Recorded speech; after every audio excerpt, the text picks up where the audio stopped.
नमस्ते दोस्तों। स्वागत है आपका माइंड फ्यूल समरी में। आज हम एक ऐसे अद्भुत विषय पर बात करने जा रहे हैं जिसने सदियों से अनगिनत साधकों और भक्तों के जीवन को बदल दिया है। यह विषय है नाम जप की शक्ति। आप में से बहुत से लोग रोज मंत्र का जप करते होंगे।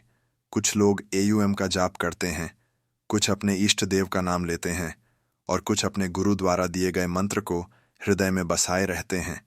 लेकिन क्या आपने कभी सोचा है कि इस साधारण से दिखने वाले नाम जप के पीछे कैसी अदृश्य शक्ति छिपी हुई है? परमहंस योगानंद जैसे महान संतों ने बार बार बताया है कि नाम जप केवल एक धार्मिक क्रिया नहीं है, ये एक ऐसी दिव्य प्रक्रिया है जो हमारे पूरे जीवन को बदल सकती है। नाम जप का अर्थ है अपने मन, वाणी और हृदय को बार बार ईश्वर के नाम में लगाना। जब इंसान ईश्वर के नाम का जप करता है तो धीरे धीरे उसके भीतर की नकारात्मकता मिटने लगती है, मन की चंचलता कम हो जाती है और हृदय में शांति, प्रेम और आनंद का संचार होता है। योगानंद जी कहते थे कि नाम जप के बिना साधना अधूरी है, क्योंकि मंत्र और नाम वही शक्ति है जो हमारे मन को बार बार ईश्वर से जोड़ती है। संसार का हर अनुभव क्षणिक है, हर सुख अस्थायी है, लेकिन जब इंसान ईश्वर के नाम में डूब जाता है तब उसे ऐसा आनंद मिलता है जिसे कोई छीन नहीं सकता। यह भी सत्य है कि जो रोज नाम जप करता है उसके जीवन में चमत्कारिक परिवर्तन होते हैं। ये चमत्कार हमेशा चमत्कारी घटनाओं के रूप में नहीं आते, जैसे अचानक धन मिल जाना या किसी बीमारी का तुरंत ठीक हो जाना, बल्कि असली चमत्कार होता है इंसान के स्वभाव में, उसके विचारों में और उसके जीवन के प्रति दृष्टिकोण में बदलाव आना। जो इंसान पहले गुस्से से भर जाता था वही धीरे धीरे शांत और धैर्यवान हो जाता है। जो पहले दुख और चिंता में डूबा रहता था वही नाम जप की साधना से अंदर से प्रसन्न रहने लगता है। यही असली चमत्कार है, अंदर की दुनिया का बदलना। जब भीतर बदलता है तो बाहर की परिस्थितियां भी बदलने लगती हैं। परमहंस योगानंद ने कहा था कि नाम जप वह पुल है जो मनुष्य को ईश्वर से जोड़ता है। जब इंसान बार बार नाम जप करता है तो उसका मन सांसारिक इच्छाओं से हटकर दिव्यता की ओर बढ़ता है। धीरे धीरे उसका हृदय शुद्ध होता है और उसमें आत्मिक शक्ति का संचार होने लगता है, और यही शक्ति उसके जीवन में मार्गदर्शन करने लगती है। तभी तो बहुत से भक्त कहते हैं कि जब से उन्होंने नाम जप शुरू किया उनके जीवन में अजीब से संयोग होने लगे। सही समय पर सही मदद मिलना, गलत रास्ते से बच जाना और मन के भीतर एक अदृश्य मार्गदर्शन की अनुभूति होना, यह सब नाम जप की ही देन है। अब जरा सोचिए, अगर किसी इंसान का जीवन केवल बाहरी परिस्थितियों पर निर्भर हो तो वह कभी स्थिर नहीं रह सकता। कभी सुख, कभी दुख, कभी सफलता, कभी असफलता, यह सब चलता ही रहता है। लेकिन अगर इंसान का सहारा ईश्वर का नाम हो तो फिर चाहे दुनिया कितनी भी बदल जाए वह भीतर से अडिग रहता है। यही कारण है कि नाम जप करने वालों का चेहरा हमेशा शांत दिखाई देता है। उनके जीवन में कठिनाइयां भी आती हैं, लेकिन वे टूटते नहीं, बिखरते नहीं, बल्कि हर चुनौती को एक नई सीख और ईश्वर का संदेश मानकर आगे बढ़ते हैं। यही नाम जप का चमत्कार है। जब हम नाम जप के रहस्य को गहराई से समझते हैं तो यह स्पष्ट होता है कि यह केवल शब्दों की पुनरावृत्ति नहीं है, यह हमारे मन की दिशा बदलने का एक साधन है। सामान्यतः हमारा मन हर समय इधर उधर भागता रहता है, कभी भविष्य की चिंता, कभी अतीत का बोझ, कभी इच्छाओं का तूफान और कभी डर की लहरें। लेकिन जब हम बार बार ईश्वर का नाम लेते हैं तो धीरे धीरे हमारा मन एक बिंदु पर टिकना सीखता है। यही मन जो पहले बिखरा हुआ था अब स्थिर होने लगता है, और स्थिर मन ही साधक को सत्य और आत्मा की अनुभूति कराता है। परमहंस योगानंद जी कहा करते थे कि नाम जप से इंसान के भीतर एक ऐसी शक्ति जागती है जिसे वह खुद भी महसूस नहीं कर पाता। जब हम लगातार जप करते हैं तो हमारी चेतना की तरंगें बदल जाती हैं। वैज्ञानिक भी मानते हैं कि हमारे विचार और शब्द हमारे मस्तिष्क और शरीर पर गहरा असर डालते हैं। जब हम ईश्वर का नाम जपते हैं तो उसकी दिव्य स्पंदनाएं हमारे भीतर उतरने लगती हैं। ये स्पंदनाएं न केवल हमारी आत्मा को शुद्ध करती हैं, बल्कि हमारे चारों ओर की नकारात्मकता को भी नष्ट करती हैं। यही कारण है कि जो लोग रोज नाम जप करते हैं उनके पास बैठने पर भी शांति महसूस होती है। नाम जप की सबसे बड़ी खूबी यह है कि यह हर किसी के लिए सरल है। आपको किसी बड़े नियम कानून की जरूरत नहीं, किसी कठिन साधना की जरूरत नहीं। चाहे आप घर पर हों, रास्ते में हों, काम पर हों या रात को सोने से पहले, कहीं भी कभी भी आप ईश्वर का नाम जप सकते हैं। यही सच्ची साधना है जो जीवन के हर क्षण में की जा सकती है। योगानंद जी कहते थे कि भगवान तक पहुंचने का सबसे आसान रास्ता है निरंतर स्मरण, और स्मरण का सबसे सरल तरीका है नाम जप। नाम जप केवल मन और आत्मा को शांत करने की क्रिया नहीं है, बल्कि यह हमारी पूरी ऊर्जा को रूपांतरित करने की प्रक्रिया है। जब इंसान ईश्वर का नाम लेता है तो उसका पूरा अस्तित्व एक अलग ही तरंग से कंपन करने लगता है। उसकी चेतना ऊंचे स्तरों पर पहुंचने लगती है। यही कारण है कि जो साधक नियमित रूप से नाम जप करते हैं, उनके चेहरे पर एक अलग चमक दिखाई देती है। उनके जीवन की लय बदल जाती है।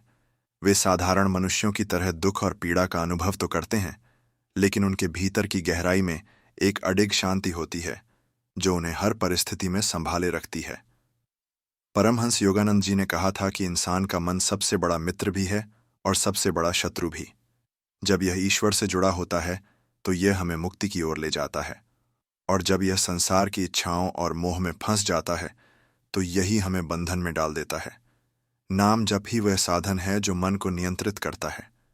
जब हम बार बार ईश्वर का नाम दोहराते हैं तो मन धीरे धीरे शुद्ध होता है और अपनी असली अवस्था, शांति और आनंद को प्राप्त करने लगता है। नाम जप का एक और गहरा प्रभाव यह है कि यह इंसान को नकारात्मक ऊर्जा से बचाता है। जीवन में कितनी ही बार हम ऐसे माहौल में पहुंच जाते हैं जहां चारों ओर तनाव, ईर्ष्या या क्रोध की ऊर्जा भरी होती है, लेकिन नाम जप करने वाला व्यक्ति उन परिस्थितियों से उतना प्रभावित नहीं होता। उसके चारों ओर जैसे एक अदृश्य सुरक्षा कवच बन जाता है। यह केवल आस्था की बात नहीं है, बल्कि ऊर्जा का विज्ञान है।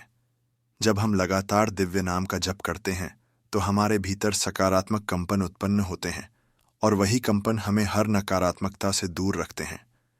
यही कारण है कि नाम जप करने वाले लोगों का जीवन एक अलग ही दिशा में बहता है। अब एक और महत्वपूर्ण पहलू समझिए। नाम जप हमें अहंकार से मुक्त करता है। मनुष्य का सबसे बड़ा दुख उसके अहंकार से पैदा होता है। मैंने यह किया, मैंने वह पाया, यह मेरा है, वह मेरा नहीं है। यही सोच इंसान को बार बार बंधन में डालती है। लेकिन जब हम बार बार ईश्वर का नाम जपते हैं तो धीरे धीरे यह अहंकार गलने लगता है। मनुष्य समझने लगता है कि असली कर्ता वही परमात्मा है, हम तो केवल उसके साधन हैं। और जब यह भाव भीतर उतर जाता है तो जीवन बहुत हल्का और मुक्त हो जाता है। फिर हमें किसी बात का डर नहीं रहता, किसी चीज की कमी का दुख नहीं रहता। यही वह चमत्कार है जो नाम जप साधक को देता है, अहंकार से मुक्ति। योगानंद जी कहा करते थे कि नाम जप वह चाबी है जो हृदय के बंद दरवाजे खोल देती है। जब तक इंसान के हृदय में करुणा, प्रेम और श्रद्धा का उदय नहीं होता, तब तक उसकी साधना अधूरी रहती है। नाम जप के माध्यम से धीरे धीरे हृदय की कठोरता पिघलने लगती है। जो व्यक्ति पहले कठोर और स्वार्थी था, वही नाम जप करते करते दयालु और सेवा भाव वाला बन जाता है। यही परिवर्तन समाज को बदल सकता है, क्योंकि जब एक एक इंसान अपने भीतर यह चमत्कार अनुभव करेगा, तभी सामूहिक चेतना भी बदलने लगेगी। और भाई, नाम जप का सबसे अद्भुत अनुभव यह है कि साधक को ईश्वर की उपस्थिति का एहसास होने लगता है। कभी ध्यान में बैठे बैठे उसे लगेगा कि कोई अदृश्य शक्ति उसे सहला रही है। कभी कठिन परिस्थिति में उसे ऐसा लगेगा कि कोई भीतर से मार्गदर्शन दे रहा है। कभी अकेलेपन में भी उसे महसूस होगा कि वह अकेला नहीं है, उसके साथ ईश्वर हैं। यह कोई कल्पना नहीं, बल्कि नाम जप की साधना से मिलने वाला जीवंत अनुभव है। यही वह चमत्कार है जिसके कारण अनगिनत संतों और भक्तों ने नाम जप को जीवन का सबसे बड़ा सहारा माना। नाम जप की साधना का सबसे बड़ा सौंदर्य यह है कि यह हमें भीतर और बाहर दोनों स्तरों पर बदल देती है। बाहर से देखने पर ऐसा लगता है कि साधक बस एक नाम दोहरा रहा है, लेकिन भीतर उसके जीवन में गहन रूपांतरण हो रहा होता है। उसका सोचने का तरीका बदल रहा होता है, उसकी इच्छाएं शुद्ध हो रही होती हैं और उसकी आत्मा ईश्वर की ओर खींच रही होती है। यह प्रक्रिया धीरे धीरे लेकिन निश्चित रूप से होती है। जैसे बीज मिट्टी में बोया जाता है और कुछ समय तक बाहर से कोई परिवर्तन दिखाई नहीं देता, लेकिन भीतर मिट्टी में जीवन का संचार हो रहा होता है। उसी प्रकार नाम जप का बीज भी धीरे धीरे भीतर अंकुरित होता है और फिर जीवन को चमत्कारिक रूप से बदल देता है।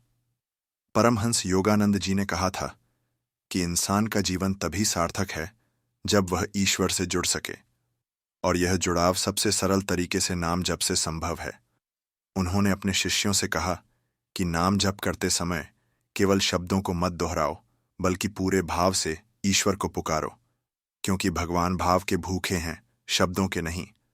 अगर आप केवल जीभ से नाम लेते हो तो उसका असर सीमित होता है, लेकिन जब दिल से नाम लिया जाता है तो उसकी तरंगें सीधे ब्रह्मांड तक पहुंचती हैं और वहीं से उत्तर मिलने लगते हैं। यही कारण है कि सच्चा नाम जप साधक के जीवन में असाधारण चमत्कार लाता है। नाम जप का एक और अद्भुत पहलू है, ये इंसान को उसकी परिस्थितियों से परे ले जाता है। जीवन में कितनी ही बार इंसान कठिनाइयों में फंस जाता है, लेकिन नाम जप करने वाला व्यक्ति कभी हार नहीं मानता। उसके भीतर एक विश्वास होता है कि ईश्वर मेरे साथ हैं और उनकी शक्ति मुझे संभाल रही है। यही विश्वास उसे हर विपत्ति से निकाल लाता है। कितनी ही कहानियां हैं जहां भक्तों ने केवल नाम जप के सहारे असंभव सी लगने वाली परिस्थितियों को पार किया। कोई जेल में बैठकर नाम जप करता रहा और उसे भीतर से मुक्ति का अनुभव हुआ। कोई बीमारी की स्थिति में भी ईश्वर के नाम से इतना जुड़ गया कि उसका दर्द भी आनंद में बदल गया। यह सब नाम जप का ही प्रभाव है। नाम जप साधक को भीतर की गहराई में भी ले जाता है। सामान्यतः हमारा मन सतही स्तर पर ही घूमता रहता है, इच्छाएं, चिंताएं, भय और अपेक्षाएं। लेकिन जब हम लगातार नाम जप करते हैं तो यह सतही परतें हटने लगती हैं। साधक अपने भीतर की शांति और आनंद से जुड़ने लगता है। यह वही आनंद है जिसे योगानंद जी ने सच्चा ईश्वर अनुभव कहा था। उन्होंने कहा था कि जब तक इंसान भीतर की इस शांति को महसूस नहीं करता, तब तक उसका जीवन अधूरा है, और यह अनुभव नाम जप के बिना संभव नहीं है। एक और महत्वपूर्ण सत्य यह है कि नाम जप साधक को समाज के लिए भी वरदान बना देता है। जब इंसान भीतर से शांत, दयालु और प्रेमपूर्ण हो जाता है तो उसका प्रभाव उसके परिवार, मित्रों और समाज पर भी पड़ता है। नाम जप करने वाला व्यक्ति बिना कुछ कहे भी लोगों के जीवन में प्रकाश फैला देता है। उसकी उपस्थिति मात्र से लोगों को शांति मिलने लगती है। यह वही स्थिति है जिसे संतों की आभा कहा जाता है। यही कारण है कि साधारण दिखने वाले संत भी इतने प्रभावशाली होते हैं, क्योंकि वे निरंतर ईश्वर के नाम में लीन रहते हैं। और भाई, नाम जप साधना का अंतिम चमत्कार है, भय से मुक्ति। इंसान का सबसे बड़ा भय है मृत्यु का भय, लेकिन नाम जप साधक इस भय से परे चला जाता है। उसे पता होता है कि यह जीवन क्षणिक है, लेकिन आत्मा शाश्वत है। जब वह ईश्वर के नाम में लीन होता है तो उसे इस सत्य का अनुभव होने लगता है। फिर मृत्यु भी उसके लिए भयावह नहीं रहती, बल्कि एक नए द्वार की तरह लगती है। यही कारण है कि नाम जप करने वाले व्यक्ति का जीवन भी शांत होता है और उसकी मृत्यु भी दिव्य अनुभव जैसी हो जाती है। नाम जप साधना का सबसे गहन प्रभाव यह है कि यह साधक को धीरे धीरे ईश्वर से सीधा संवाद करने की स्थिति तक पहुंचा देता है। शुरुआत में जब हम नाम जप करते हैं तो हमें केवल अपने ही शब्द सुनाई देते हैं। मन बार बार भटकता है, ध्यान टूटता है और हमें लगता है कि यह केवल एक अभ्यास है।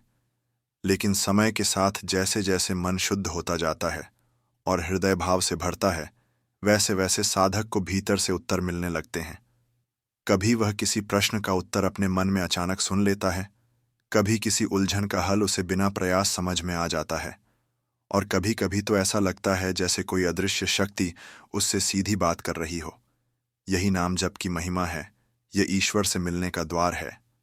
परमहंस योगानंद जी कहा करते थे कि जब इंसान का मन और हृदय पूर्ण रूप से ईश्वर के नाम में डूब जाता है तो उसे आत्मिक मार्गदर्शन मिलने लगता है। ये मार्गदर्शन बाहर से नहीं आता, बल्कि भीतर से उठता है। यही कारण है कि नाम जप करने वाला इंसान कभी अकेला महसूस नहीं करता। कठिनाइयों के समय भी उसे लगता है कि कोई उसके साथ खड़ा है। यही अनुभव धीरे धीरे उसके विश्वास को अटूट बना देता है। जब यह विश्वास दृढ़ हो जाता है तो जीवन की कोई भी परिस्थिति साधक को हिला नहीं सकती। नाम जप का एक और गहरा चमत्कार है मन की गहरी बीमारियों का उपचार। आधुनिक जीवन में लोग मानसिक तनाव, अवसाद और चिंता से पीड़ित हैं। दवाइयां और इलाज से थोड़ी राहत मिलती है, लेकिन समस्या की जड़ वैसी ही रहती है। लेकिन नाम जप वह साधना है जो मन को जड़ से शुद्ध करती है। जब इंसान बार बार ईश्वर का नाम जपता है तो उसकी चेतना नकारात्मक विचारों से मुक्त होने लगती है। धीरे धीरे भय, चिंता और दुख की जड़ें कटने लगती हैं। साधक भीतर से हल्का और मुक्त अनुभव करता है। यही कारण है कि कई साधकों ने केवल नाम जप के सहारे अपने जीवन की सबसे बड़ी मानसिक परेशानियों को पार किया है। नाम जप साधना का सबसे गहन प्रभाव यह है कि यह साधक को धीरे धीरे ईश्वर से सीधा संवाद करने की स्थिति तक पहुंचा देता है। शुरुआत में जब हम नाम जप करते हैं तो हमें केवल अपने ही शब्द सुनाई देते हैं। मन बार बार भटकता है, ध्यान टूटता है और हमें लगता है कि यह केवल एक अभ्यास है।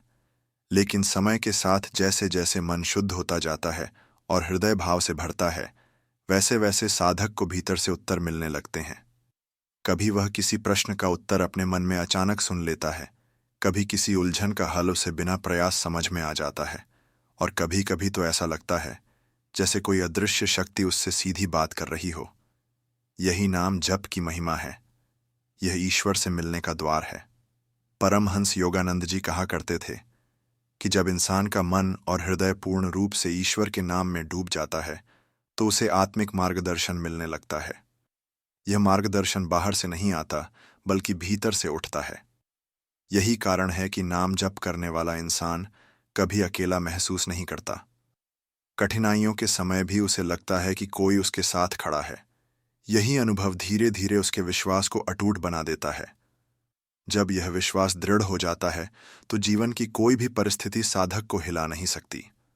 नाम जप का एक और गहरा चमत्कार है मन की गहरी बीमारियों का उपचार। आधुनिक जीवन में लोग मानसिक तनाव, अवसाद और चिंता से पीड़ित हैं। दवाइयों और इलाज से थोड़ी राहत मिलती है, लेकिन समस्या की जड़ वैसी ही रहती है। लेकिन नाम जप वह साधना है जो मन को जड़ से शुद्ध करती है। जब इंसान बार बार ईश्वर का नाम जपता है तो उसकी चेतना नकारात्मक विचारों से मुक्त होने लगती है। धीरे धीरे भय, चिंता और दुख की जड़ें कटने लगती हैं। साधक भीतर से हल्का और मुक्त अनुभव करता है। यही कारण है कि कई साधकों ने केवल नाम जप के सहारे अपने जीवन की सबसे बड़ी मानसिक परेशानियों को पार किया है। जीवन की सबसे बड़ी विडंबना यह है कि हम अक्सर अपनी ऊर्जा को पहचानने से पहले ही दूसरों के हाथों सौंप देते हैं।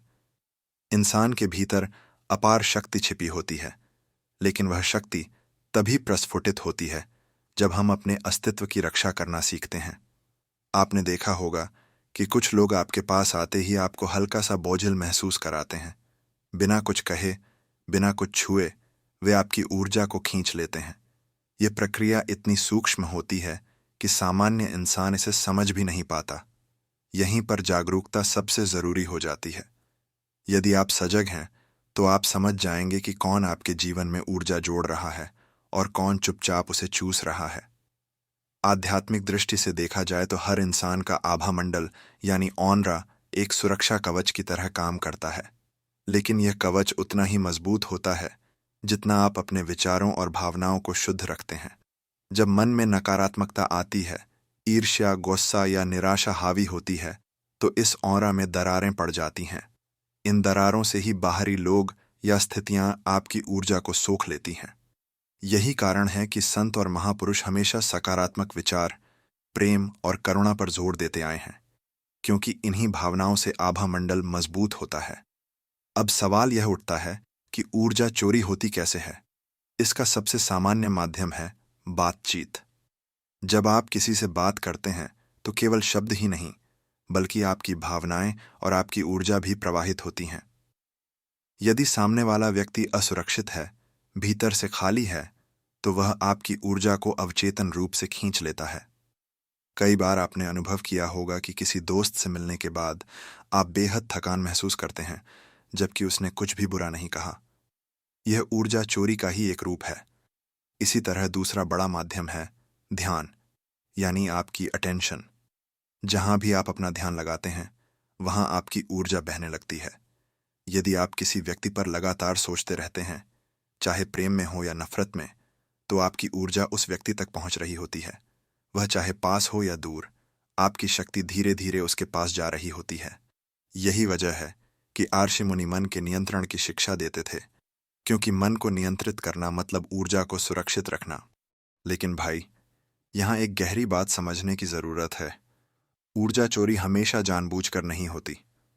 कई बार लोग अनजाने में ही ऐसा कर जाते हैं। एक उदास माँ अपने बच्चे से ऊर्जा ले लेती है। एक चिंतित दोस्त आपकी शक्ति पर निर्भर हो जाता है, या कोई कर्मचारी अपने बॉस की नकारात्मकता से थक जाता है। यह सब इसलिए होता है क्योंकि इंसान अपने भीतर की रिक्तता को भरने के लिए दूसरों की ऊर्जा पर निर्भर हो जाता है। यही वह बिंदु है जहां हमें समझना होगा कि अपनी ऊर्जा को बचाना आत्मरक्षा का सबसे बड़ा साधन है। ऊर्जा की रक्षा करने का पहला कदम है सजगता। जब आप महसूस करें कि किसी मुलाकात के बाद आप थका हुआ महसूस कर रहे हैं, या किसी से बातचीत करने के बाद आपका मन भारी हो गया है, तो समझ जाइए कि वहां आपकी ऊर्जा खिंच चुकी है। ऐसे लोगों के साथ सीमा, बाउंड्री बनाना जरूरी है। सीमा का मतलब यह नहीं कि आप उनसे नफरत करने लगें, बल्कि यह कि आप यह जान लें कि कितनी दूरी आपके लिए स्वस्थ है। दूसरा कदम है ध्यान और श्वास। जब भी लगे कि आपकी शक्ति कमजोर हो रही है, तो कुछ पल के लिए गहरी सांस लीजिए। श्वास को भीतर तक भरिए और धीरे धीरे छोड़िए। यह साधारण सा अभ्यास आपके टूटे हुए आभा मंडल को जोड़ देता है। ध्यान की गहराई में जाने से आप अपने भीतर से फिर से ऊर्जा खींच पाते हैं और बाहरी प्रभावों से मुक्त हो जाते हैं।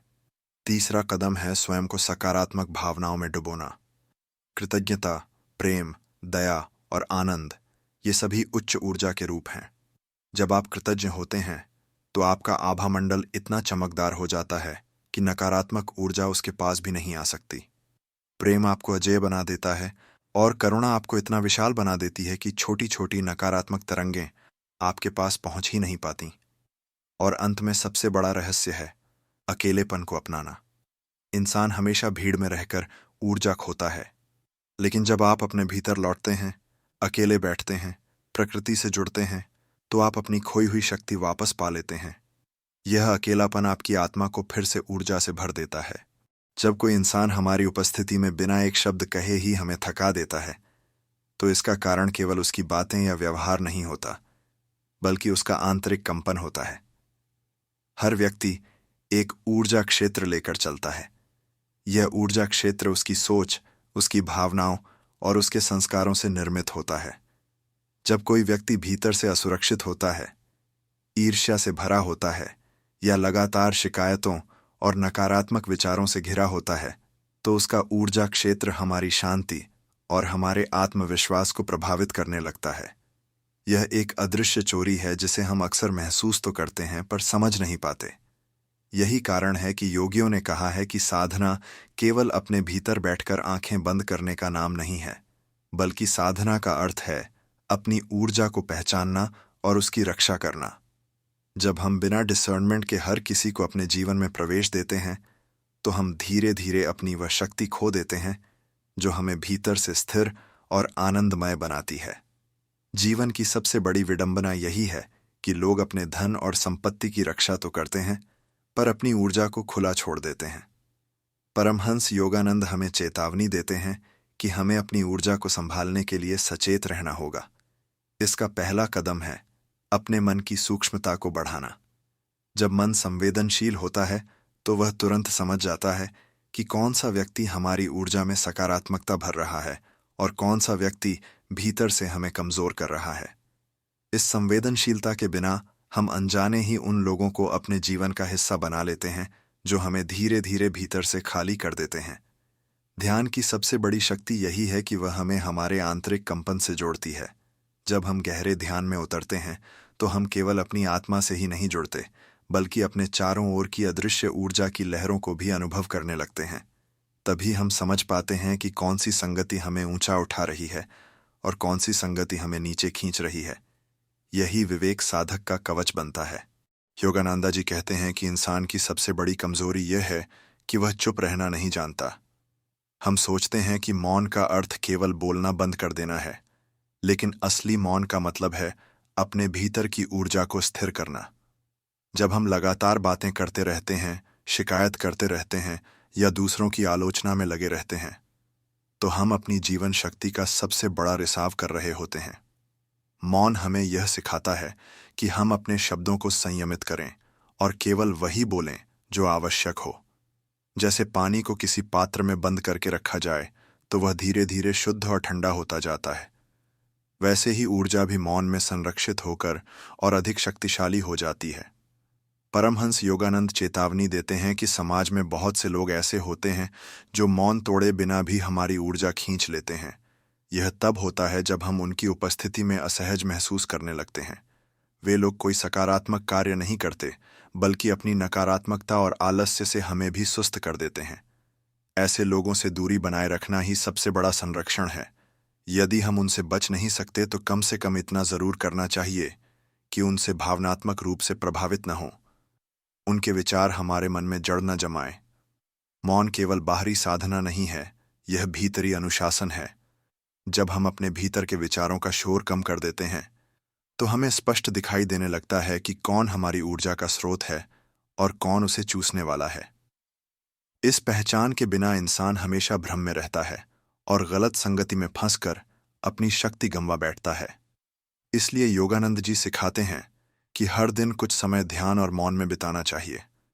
इससे आत्मा की शक्ति स्थिर होती है और बाहर की नकारात्मक शक्तियां हम पर हावी नहीं हो पाती। ऊर्जा का संरक्षण केवल एक साधक का ही काम नहीं है, बल्कि हर इंसान के लिए आवश्यक है। जब ऊर्जा बचती है तभी जीवन में रचनात्मकता, साहस और आत्मबल बढ़ता है। लेकिन यदि ऊर्जा रिस जाती है तो चाहे हमारी बुद्धि कितनी भी तेज हो या हमारे पास कितनी भी योग्यता हो, उसका कोई उपयोग नहीं हो पाएगा। मौन वह कुंजी है जो ऊर्जा के द्वार को बंद करके हमें भीतर की शक्ति तक पहुंचाती है। मौन ये केवल शब्दों की अनुपस्थिति नहीं है, बल्कि आत्मा की सबसे गहरी भाषा है। इंसान पूरी जिंदगी बाहर की आवाजों में उलझा रहता है। शोर, बातचीत, बहस, संगीत, मोबाइल की टनटनाहट और दुनिया की हलचल। बट जब वह इन सबको थोड़ी देर के लिए छोड़कर भीतर उतरता है तो उसे पता चलता है कि असली संगीत बाहर नहीं, बल्कि उसके ही भीतर बज रहा है। यह वही संगीत है जिसे संतों ने AUM की अनाहत ध्वनि कहा है।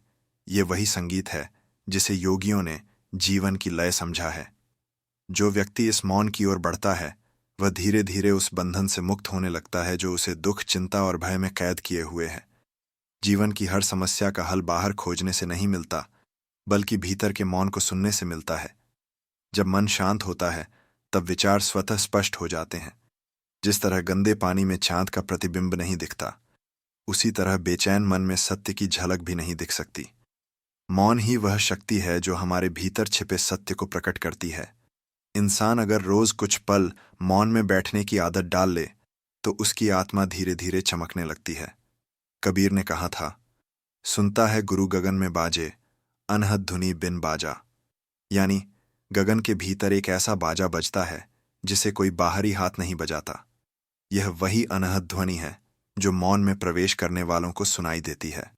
यह ध्वनि केवल साधारण कान से नहीं, बल्कि आत्मा के कान से सुनी जा सकती है। यह अनुभव ही इंसान को साधारण से असाधारण बना देता है। मौन का दूसरा पहलू यह है कि यह हमें शब्दों की कैद से मुक्त करता है। जब हम लगातार बोलते रहते हैं तो हमारी ऊर्जा बाहर बहती रहती है, लेकिन जब हम मौन धारण करते हैं तो वही ऊर्जा भीतर संचित होकर ज्ञान और प्रकाश में बदल जाती है। यही कारण है कि पुराने समय में आर्षि मुनि दिनों दिन मौन साधना करते थे। वे जानते थे कि मौन में छिपा खजाना शब्दों से कहीं बड़ा है। आज की दुनिया में जहां हर इंसान शोर में जी रहा है, वहां मौन का अभ्यास और भी जरूरी हो गया है। मोबाइल, सोशल मीडिया और लगातार आती सूचनाएं हमारे मन को थका देती हैं। लेकिन अगर हम रोज थोड़ी देर आंखें बंद करके शांति में बैठें और केवल अपने भीतर की धड़कनों को सुनें तो धीरे धीरे मन की परतें हटने लगेंगी। तब हमें अपने असली स्वरूप का अनुभव होगा, वह स्वरूप जो न जन्म लेता है न मृत्यु को जानता है। मौन का असली स्वाद वही जान सकता है जिसने इसे भीतर जीकर देखा हो। यह मौन साधारण खामोशी नहीं है, यह तो एक जीवंत उपस्थिति है। इसमें बैठकर लगता है जैसे पूरा अस्तित्व हमें गोद में उठा लेता है। जैसे कोई माँ अपने बच्चे को चुपचाप सीने से लगा ले, वैसे ही यह मौन हमारी बेचैनी, डर और उलझनों को शांत कर देता है। यही कारण है कि संतों ने इसे ईश्वर का द्वार कहा है। दोस्तों, अगर यह वीडियो आपके दिल को छू जाए तो इसे लाइक करना मत भूलना। कमेंट में लिखिए, मैं रोज नाम जप करता हूं, ताकि आपकी श्रद्धा और ऊर्जा और गहरी हो। इस वीडियो को अपने दोस्तों और परिवार के साथ शेयर जरूर करें ताकि वे भी नाम जप की अद्भुत शक्ति का अनुभव कर सकें। और हाँ, ऐसे ही प्रेरणादायक आध्यात्मिक वीडियो के लिए चैनल को सब्सक्राइब करके बेल आइकॉन दबाएं।